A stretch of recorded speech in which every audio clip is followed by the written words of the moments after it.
Bharatiya Janata party ने हाल ही में महाराष्ट्र में जीत हासिल की है और जीत हासिल करने के बाद ये देखिए, अक्सर कहा जाता है ना कि जब भी कोई शुभ काम होता है तो फिर मुंह जरूर मीठा करना चाहिए। बधाई का मौका हो या फिर शुभ काम का मौका हो, मुंह मीठा करना तो बनता ही है। तो आप देख सकते हैं इस वक्त भारतीय जनता पार्टी के प्रदेश अध्यक्ष सत शर्मा जी स्वयं यहाँ पर सबका मुंह मीठा करवा रहे हैं और बधाई दे रहे हैं सबको मुंह मीठा करवा के। बातचीत करने की वजह से मैं कोशिश तो जरूर करूंगी। सत शर्मा जी, पहले तो भारतीय जनता पार्टी को बधाई हो। आपको भी बधाई है। हम तो चाहेंगे कि आप हमारे साथ सेलिब्रेट करें, हलवा खाएं। आज महाराष्ट्र की जीत का हलवा हम सब जो है वो मिलकर बांट रहे हैं और जो पूरे देश भर में एक वातावरण बना है। आर्थिक दृष्टि से जब हम लोग बात करते हैं तो आप खुद सोचिए कि कितनी बड़ी जीत जो है वो भारतीय जनता पार्टी की जीत है। वोट परसेंटेज बढ़ा है। सीटों के माध्यम से अगर हम सीटें देखें, भारतीय जनता पार्टी की सीटें भी बढ़ी हैं, एनडीए की सीटें भी बढ़ी हैं और एक नया इतिहास जो है वो भारतीय जनता पार्टी ने रचा है। और मैं चाहूंगा आप अपने कैमरामैन के साथ हलवा जो है वो खुशबू सूंघ के खुश हो गई। अभी थोड़ी देर में हम भी लेंगे, पर पहले ये बताएं कि ये मिठाई बांटने की जो प्रथा है ये बरसों से चली आ रही है, तो क्या उसी प्रथा को कंटिन्यू कर रहे हैं आप लोग भी? आज आप देख रहे हैं कि सैकड़ों की संख्या में लोग यहाँ पर एकत्रित हुए थे। पार्टी के कार्यकर्ता भी थे, आम जनता भी थी। उन सबको इस जीत की खुशी थी। यहाँ पर बम पटाखे फोड़े गए और आपने देखा ढोल भी बजा और इसके साथ साथ ये हलवा, ये हमारी रिवायत है। ये इस रिवायत को हम लोगों ने जो है वो कंटिन्यू किया है और मेरा सौभाग्य है कि मुझे इस जीत में सबको हलवा बांटने का मौका मिला है और आप सब भी हमारी जीत में शामिल होइए। भारतीय जनता पार्टी की जीत हर नागरिक की जीत है। भारतीय जनता पार्टी की जीत जो है हर आम नागरिक की जीत है। तो उसमें आप क्या जवाब देंगे? सामने वाले मतलब वो जो दुश्मन पार्टी है उनकी बात है। ऐसा है कि यहाँ तक प्रश्न दूसरे लोगों का है। मैं तो यही कहूंगा कि जिस तरीके से आम जनता के मन में नरेंद्र भाई मोदी जी के प्रति प्यार है, एक समर्पण का भाव है, वो भाव पूरे जीवन भर रहे। भगवान से यही प्रार्थना करना चाहते हैं कि भगवान उनको लंबी उम्र दे। एक कुशल नेतृत्व के चलते आज जिस तरीके से नरेंद्र भाई मोदी जी ने कार्य वहां पर किया है, पूरे देश भर में वो कार्य वो सब जो है वो खुलकर सामने आया है। मतलब विश्वास है जनता का, है ना? आम जनता को नरेंद्र भाई मोदी जी के प्रति विश्वास है, वो जो खुलकर सामने आया है उसी को आज हम लोग यहाँ पर हर्षोल्लास के साथ मना रहे हैं और आप भी हमारी इस खुशी में हिस्सा बनिए। आपका बहुत बहुत धन्यवाद। चलिए, बहुत बहुत शुक्रिया। वैसे खुशबू तो हमने भी सुन ली है इसकी, पर चलिए थोड़ा सा साइड पे आने की वैसे मैं कोशिश करूंगी। ये भारतीय जनता पार्टी का कार्यालय है और भारतीय जनता पार्टी के कार्यालय में सब लोग आप देख सकते हैं कि हमारे यहाँ पे प्रथा है ऐसी।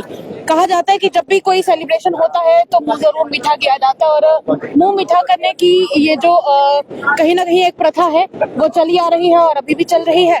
बातचीत सर कैसे हैं और भारतीय जनता पार्टी को जीत की मुबारक हो। आपको भी बहुत बहुत मुबारक। आपसे पहले भी हमारी बातचीत हुई थी और आपने हमेशा बताया है कि कहीं ना कहीं लोगों का विश्वास है भारतीय जनता पार्टी में, नरेंद्र मोदी में। आज वो देख के कैसा लग रहा है?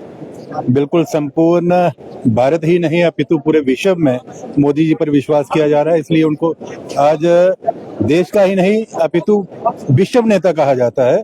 और यहाँ भी कहीं बैठक होती है, यहाँ के हम सदस्य भी नहीं हैं, वहाँ पर उनको चेयर करने का मौका मिलता है। इसका मायने कि हर भारतीय जो है वो गौरवान्वित हो रहा है कि देश के प्रधानमंत्री, हमारा देश जो है वो तरक्की की ओर बढ़ रहा है। आज जो महाराष्ट्र में जीत हुई है ये भी उसी का अंश है। इसके लिए समस्त कार्यकर्ताओं को और मोदी जी को, अमित शाह जी को सब बहुत बहुत बधाई। चलिए, शुक्रिया बातचीत करने के लिए। ये थे हमारे साथ चाड़क साहब। अब यहाँ पे वैसे युवा भी काफी सारे मौजूद हैं, युवाओं से भी मैं बातचीत करने की कोशिश करूंगी क्योंकि यहाँ पे एक तो बहुत ज्यादा अभी इस वक्त इतने सारे लोग मौजूद हैं, सेलिब्रेशन का मौका चल रहा है और देखिए सब लोग यहाँ पे मौजूद हैं। मतलब बच्चों से लेके, मतलब मैं कहूंगी कि युवा भी यहाँ पर सभी मौजूद है। काफी सारे लोग हैं, एक तरह के लोग नहीं, हर तरह के लोग यहाँ पर मौजूद है और सबको खुशी है। बलबीर जी, आप हमेशा पार्टी को रिलेटेड जितने भी काम होते हैं वो सारे आप बड़ी निष्ठा के साथ निभाते हैं और आज वो निष्ठा यहाँ पर आपको लगा है कि वो निष्ठा कहीं ना कहीं महाराष्ट्र के लिए भी देखने को मिली कि एक सक्सेस मिली है? धन्यवाद आपने जो मेरे लिए कमेंट किया, लेकिन मैं बताऊं खाली मैं ही निष्ठावान कार्यकर्ता नहीं, हिंदुस्तान में हर स्टेट में हर जगह हमारा हर कार्यकर्ता जो है निष्ठावान है, और ये उनकी निष्ठा का ही नतीजा है कि बार बार भारतीय जनता पार्टी एक के बाद एक स्टेट में जीत दर्ज हासिल करती जा रही है और हमारा ग्राफ हर साल बढ़ता जा रहा है। इसका श्रेय हम अपने कार्यकर्ताओं को देंगे, और इन कार्यकर्ताओं को सदा मोदी जी का आशीर्वाद रहता है, अमित शाह जी का, जेपी नड्डा जी का आशीर्वाद रहता है। हम अपनी पार्टी को सिर्फ पॉलिटिकल पार्टी नहीं मानते हैं, इसको हम परिवार मानते हैं। और आपको पता है परिवार में अगर कोई व्यक्ति कहीं कंटेस्ट करता है, इलेक्शन लड़ता है, पूरा परिवार मिलके उसकी मदद के लिए आगे आता है। तो इसी तरह भारतीय जनता पार्टी का हर कार्यकर्ता मिलके उसकी जीत सुनिश्चित करने के लिए पूरा जोर लगाते हैं, और जल्द हमेशा पॉजिटिव आते हैं। चलिए, शुक्रिया बातचीत करने के लिए। अब एक आखिरी मेंबर से बात करना चाहूंगी। अभिजीत जी मेरे साथ है। अभिजीत जी, किस नजर से देखते हैं इस जीत को? देखिए, जो प्रचंड बहुमत से महाराष्ट्र में भारतीय जनता पार्टी की जीत है, वो अपने आप में बताती है कि सबका साथ, सबका विकास और सबका विश्वास का फार्मूला पूरे के पूरे हिंदुस्तान में चल रहा है। और इसी फार्मूले पे चलते हुए जो 2047 में विकसित भारत का संकल्प जो हमने लिया है, वो आज पूरा नजर आ रहा है। और ये भी नजर आ रहा है कि इंडिया अलायंस चाहे जितनी मर्जी कोशिश करे, चाहे जो मर्जी षड्यंत्र लगाए, लेकिन भारतीय जनता पार्टी पर लोगों का विश्वास पूरी तरह से है, जो यहाँ से पता लग जाता है। सिर्फ भारतीय जनता पार्टी पर विश्वास है, या फिर भारतीय जनता पार्टी पर विश्वास नरेंद्र मोदी जी की वजह से है? देखें, वो भी हमारे ही लीडर है, और जब आपके पास एक अगर सूर्य आपके पास है तो उसके प्रकाश का फायदा सबको उठाना चाहिए, इवन अपोजिशन को भी उठाना चाहिए, इवन राहुल गांधी जी को भी उठाना चाहिए।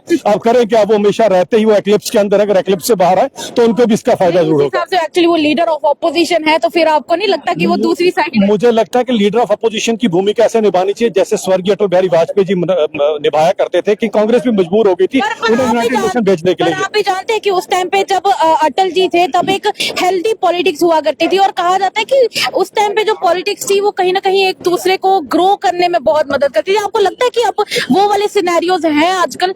देखिए, जो आपने बात की, उस समय जो पॉलिटिक्स हुआ करती थी, वो पॉलिटिक्स इसलिए अच्छी हुआ करती थी कि आपके जो लीडर ऑफ अपोजिशन थे उन पे ये विश्वास था, अगर आप उनको यूनाइटेड नेशन भेज रहे हैं, वो भारत की बात करेंगे, ना कि जाकर कहीं इलियाना उमर के साथ खड़े हो जाएंगे, या फिर उनके लिए जो है पाकिस्तान के ख्वाजा आसिफ उनकी वकालत करना शुरू कर देंगे। अटल जी जब बीमार होते थे, अटल जी माफ कीजिएगा, अटल जी जब बीमार होते थे तो उनको चेकअप करवाने के लिए राजीव जी स्वयं लेकर जाते थे। आपको नहीं लगता ये एक हेल्दी पॉलिटिशियन, सॉरी माफ कीजिएगा, एक हेल्दी पॉलिटिक्स की एग्जांपल है? देखिए, हेल्दी पॉलिटिक्स यही होती है जो देश को आगे लेकर चल रहे हैं। पता था कि अटल जी एक एसेट हैं देश के लिए, जिनको आगे लेकर चलना है, लेकिन आज आप खुद समझ सकते हैं कि एक ऐसे लीडर ऑफ अपोजिशन जो दूसरे देशों में जाकर बोलते हैं कि मेरे देश में निवेश न कीजिए, तो आप क्या सोचेंगे ऐसे पोजीशन? मुझे लगता है एक जिम्मेदारी से अगर आप लीडर ऑफ अपोजिशन कोई अपनी जिम्मेदारी निभाता है तो उसके लिए जरूर उसकी सराहना होनी चाहिए। लेकिन राहुल गांधी जी ने अपनी ट्रैक ही गलत पकड़ ली हुई है। मैं तो ये चाहूंगा वो भी सबका साथ, सबका विचार, सबके विश्वास के फार्मूले के ऊपर काम करें और देश को आगे लेकर चलें। तो इसी के साथ आज की इस अवसर पे बधाई देते हुए क्या मैसेज देना चाहिए? मैं यही कहूंगा कि चलें सब मिलकर इस देश को आगे लेकर चलते हैं और 2047 में विकसित भारत बनाते हैं। तो चलिए, धन्यवाद। इसको आगे लेकर चलते 2047 तक जो हमारा भारत है उसे विकसित बनाएंगे। तब तक के लिए तमाम अपडेट्स के लिए देखते रहिए द अर्थ न्यूज। इस वक्त हम लोग मौजूद थे और कहीं नहीं बल्कि भारतीय जनता पार्टी के कार्यालय में। आप देख सकते हैं भारतीय जनता पार्टी का मुख्य कार्यालय है, ये हेडक्वार्टर है, जहां से आपको लाइव अपडेट्स हमारे चैनल के माध्यम से मिली है। फिलहाल के लिए भारतीय जनता पार्टी के लिए आप क्या विचार रखते हैं और उनकी ये जो जीत है उसके लिए जो भी कॉमेंट करना चाहे, कॉमेंट सेक्शन आपके लिए खुला है जनाब। फिलहाल के लिए इतना ही। मुझे और मेरे सहयोगी सेवाराम को दीजिएगा इजाजत। तब तक के लिए तमाम अपडेट्स के लिए देखते रहिए the earth news, Bharatiya Janata party headquarter Jammu.